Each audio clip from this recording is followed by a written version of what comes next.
if past is prologue, we all have to keep our fingers crossed because Brian has some examples that are leading a lot of people to be very nervous this morning, Brian. Yeah, let's take a look. Was Bob Gates looking ahead to a possible Biden administration and saying that foreign policy is going to be a disaster? He actually said later, I had no idea Joe Biden was actually going to run for president, or I wouldn't have put that in the book. Well, we're dealing with him, Mr. Gates, and once again, you're 100% right. Let me give you some examples. Remember what happened in Afghanistan. He talked about how formidable the army was, and they're as big, and they're going to be able to hold off the Taliban, and there's not going to be any chaos after we pull out and leave. Not only does that not prove true, before we even leave, all our troops are forced into one city in Kabul, in one airport in that one city, and then we hear about a possible terror attack. And he says, look out for a terror attack. The terror attack happens. We get many wounded, 13 lose their lives in Afghanistan. The biggest military disaster in our history. Both General McKenzie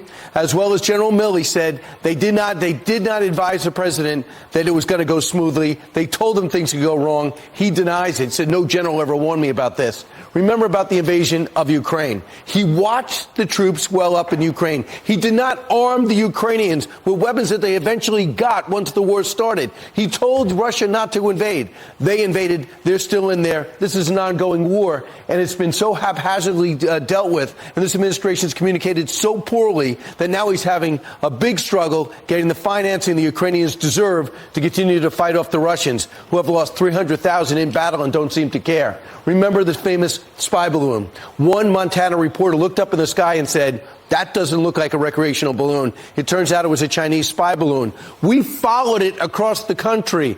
This president refused to shoot it down, many say, because he did not want to mull the relations with China. Instead, he waits to get it over water, and then he shoots it down after they traversed every military base in our country. Pretty much laughable, his decision and lack of caring about what the Chinese are capable of. And remember the Hamas attacks in Israel. 8 days prior to those attacks on October 7th, Jake Sullivan in a conference said, things have never been quieter in the Middle East.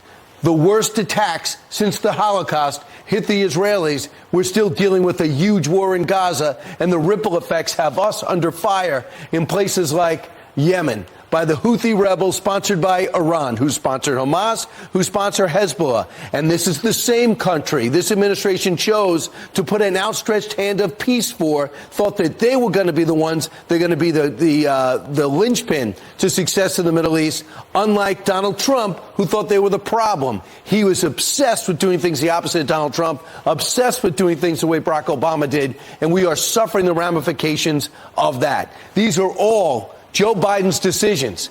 You give him 4 more years. Sadly, the worst is yet to come.